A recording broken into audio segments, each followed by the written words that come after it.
want to welcome you to our second class on shame. Our class tonight is going to focus on the infancy of shame. We're going to be looking at Genesis 1, 2, and 3, and just exploring the theme of shame there. I think as we learn to read the Bible, and as we learn to understand the gospel, we need to learn to do so through a shame perspective or a shame lens, and not just, like we often do, a guilt lens. So let me introduce you first to the guilt story. The guilt story goes something like this. God said, "Don't eat from the tree." But Adam and Eve ate from the tree. So man has now violated the law. And so the problem needs a judge. It needs a solution in a judicial context. Since the primary problem is law breaking, they need a judicial solution. The guilt somehow needs to be pardoned and forgiven. And in the gospel story, we say Jesus came to pay the price so that in order that we could be forgiven. And when we talk about the guilt story, we need to know that that's true, but we also need to know there's more. So we're not trying to take away from the guilt story, we're just trying to add further context to it, and that's the shame story. So it starts very much the same. God said it, don't eat from the tree, but they did it. They ate from the tree. Man has now violated their relationship with God. But instead of the violation being of a law or of some impersonal standard, we say that the relationship has been damaged. And so not only is there need for a judicial solution, for sin to be pardoned and forgiven, but there's something more. See, even when we are declared not guilty, we can still experience shame for what we did and how our actions hurt relationships. Think about it this way. I'm arrested for some sort of an embarrassing crime. And I go before the judge, and the judge drops all the charges, and that's good news. But the truth is, if there's no way for me to deal with my shame, and I still have to go back and face my family, or I still have to come and stand in front of my church community, the guilt solution needs something else. I need somehow a remedy for the shame that I'm experiencing. So the biblical story and the gospel story is not just about guilt, it's about shame. A shame that can be removed and restores our relationship with God and restores our relationship with others.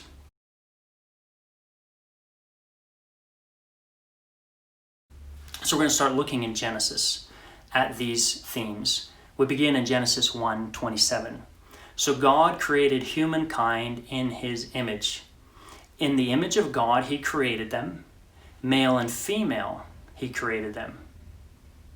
See, we come to have either our honor or our shame in two distinct or unique ways. The first is that our honor can be ascribed to us. It's on the basis of relationship. Bloodline, says Jackson Wu, not personal belief, defines one's fundamental relationships. Think about it this way. Charles, Prince of Wales, was born in 1948. He was born to Queen Elizabeth. At the age of 10, he's given the title Prince of Wales, or he was given or granted that title or that honor. And so many cultures around the world, specifically Eastern cultures, see ascribed honor as something far more valuable or important. But shame can also be ascribed too. Think about the boy who is born to the mother who's a prostitute, who's never met his dad. That can be ascribed shame. The second kind of shame is achieved shame or achieved honor. And that's based on what you do. Your grades, your job, your successes. I mean, all of these things are attributed to whether you are worthy of honor or worthy of being shamed. And so in our Western world, we tend to think more about this achieved honor. But in the Bible, one of the first things we learn about honor is we are honored because of an ascribed relationship to God. See, that's the key in Genesis 1:27. God grants us honor. And we are honored not because we've achieved something or we've done something, but simply on the basis that we were created as the sons and daughters of God. we are the image bearers of God. Psalm 8, 3 through 5 says, "When I look at your heavens, at the work of your fingers, the moon and the stars that you have established, what are human beings that you are mindful of them, mortals that you care for them? Yet you have made them a little lower than God and crowned them with glory and honor." So the story in Genesis begins. We have been ascribed honor because we are created in God's image.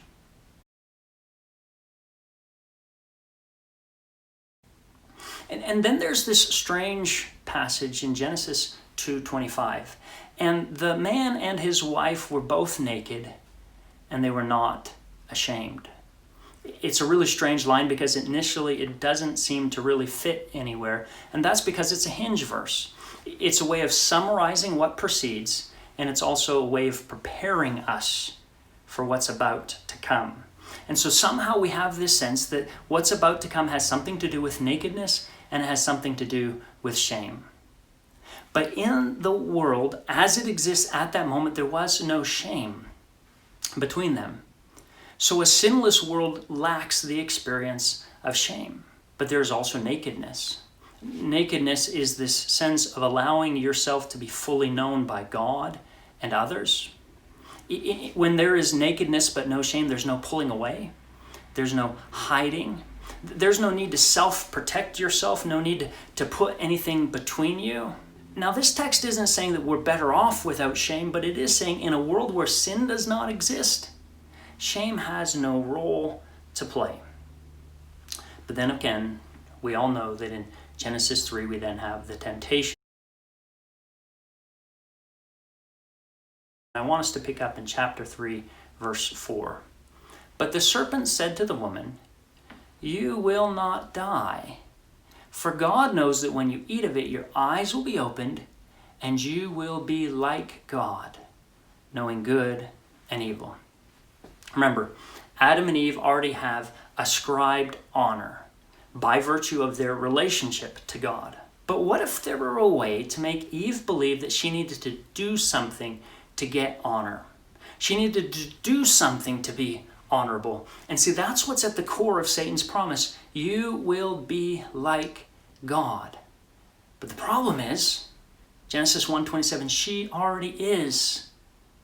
But there is a seed of shame that is planted in that statement.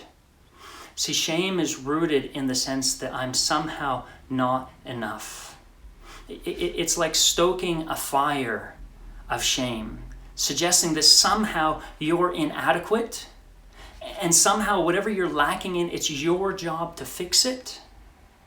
That somehow I can provide the solution to my problems of inadequacy.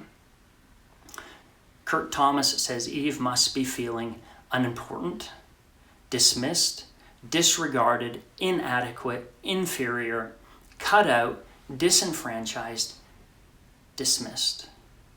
The soil is ripe for shame. How often have we felt like something is missing in us, or like something is wrong with us? That we think we're inadequate or flawed in some way, that somehow we have to do something in order to fix ourselves. And we begin to look for solutions to fix us. And often those solutions we will find, if they are looking at achieving honor, will be rooted in the lies of Satan more than in the promises of God. See, when I was a kid, I was a bedwetter. And when you are 8, 9, 10 years old, that is not anything you want any of your friends to know. It became a source of shame. It became a problem that I thought I needed to fix. It revealed to me that I was not whole. It revealed to me that I was lacking. It revealed to me that I was unworthy. It became a source of shame. Notice God's answer is, "You are good, Eve." But Satan's response is, "You can become good if you do something to achieve goodness." And I think we know what happens next, don't we? So when the woman saw the tree was good for food, and that it was a delight to the eyes, and that the tree was to be desired to make one wise, she took of its fruit and ate. And she also gave some to her husband who was with her, and he ate. But in terms of shame, verses 7 through 10 become very important. Then the eyes of both of them were opened, and they knew that they were naked. And they sewed fig leaves together and made loincloths for themselves. They heard the sound of the Lord God walking in the garden at the time of the evening breeze. And the man and his wife hid themselves from the presence of the Lord among the trees of the garden. But the Lord called to the man and he said to him, "Where are you?" And he said, "I heard the sound of you in the garden, and I was afraid because I was naked and I hid myself." And so 2 times in this text we have the word naked being mentioned. It takes us back to 2:25, the statement about nakedness and a lack of shame. But these statements now of nakedness express the notion of shame. See, there's a specific kind of awareness of their nakedness that's in verse 7. Their horizontal relationship with each other has changed. Notice that their nakedness hasn't changed, but how they begin to see changes.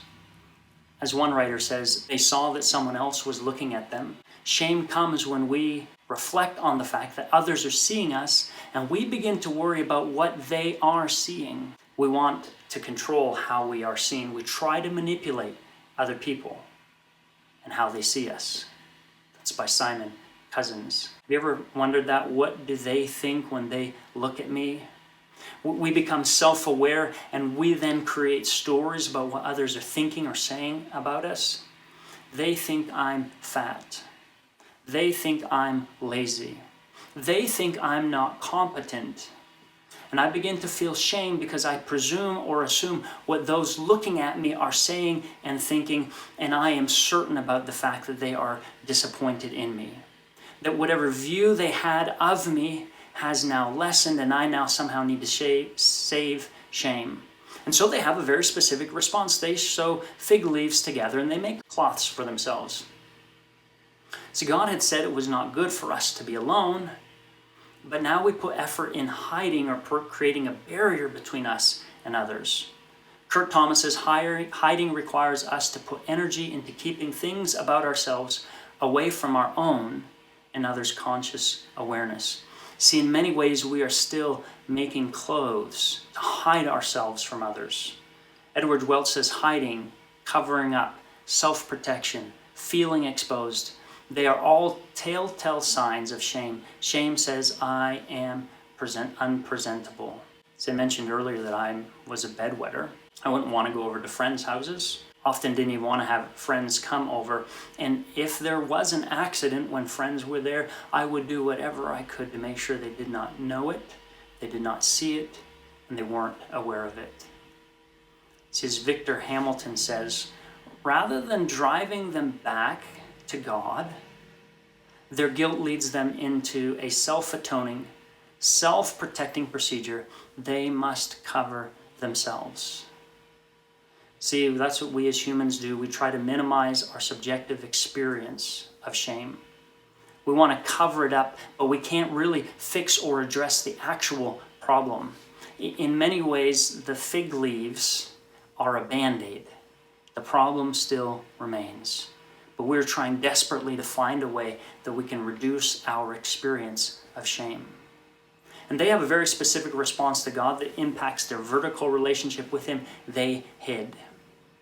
Notice they're pulling away from each other and withdrawing in shame.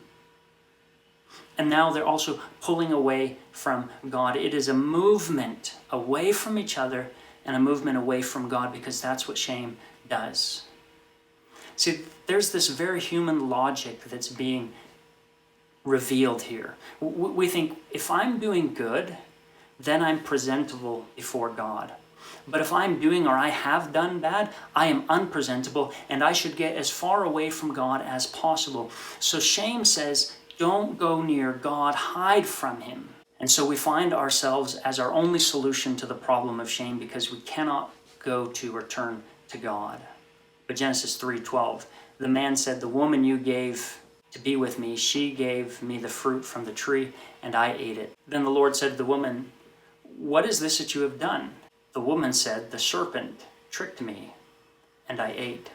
Shame has these two extremes. Number one, it's all my fault, or it's all your fault. Shame is a way of thinking that is not logical, it is not rational, and in a form of our emotional hiding, we have to find someone to blame, and we will either blame it all on ourselves, or we're going to put that blame all on someone else.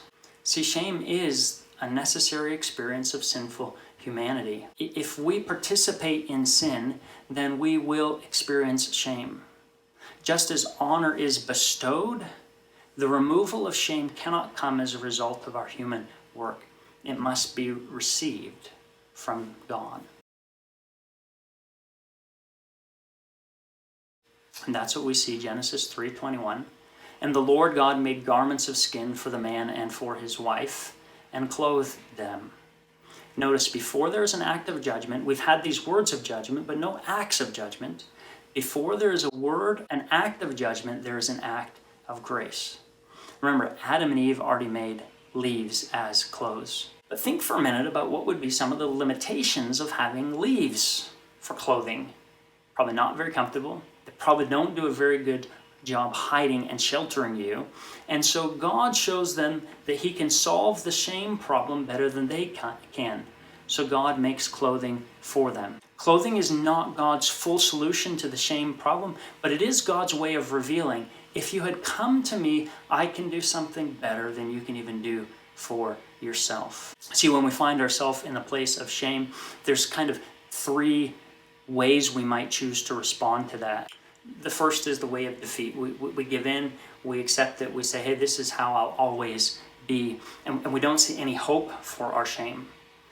The second way is to perform, to do something, anything. Maybe we try to perfect ourselves, or we try to do something really, really impressive, and we think that in that we'll resolve our shame. But the third shame solution, and this is the one that the biblical text begins to unfold for us, is we depend. The one who first ascribed us honor. We know if we are going to be honorable in God's eyes, it will once again be his work by our relationship with him, that he might solve the shame problem. And so in many ways it takes us full circle. If God in Genesis 1:28 ascribed us honor by virtue of our relationship with him, and if we dishonor God, then where can our honor come from? It won't be by using the very same means that we tried to cover our inadequacy. It's going to be by allowing God to once again do something that will allow us to be honored people. We're not going to take the time. It's a subsequent class where we fully answer that question of how God's going to go about doing it. But it's going to involve God once again intervening and solving our shame problem and ascribing us through relationship honor. I'll give you just a taste of what that answer looks like. Hebrews 12:2. Looking to Jesus, the pioneer and perfecter of our faith, who for the joy that was set before him endured the cross, disregarding its shame, and has taken his seat at the right hand of the throne of God. We're going to come to find that Jesus takes the shame, and then Jesus will then give us a means to once again receive the honor of God.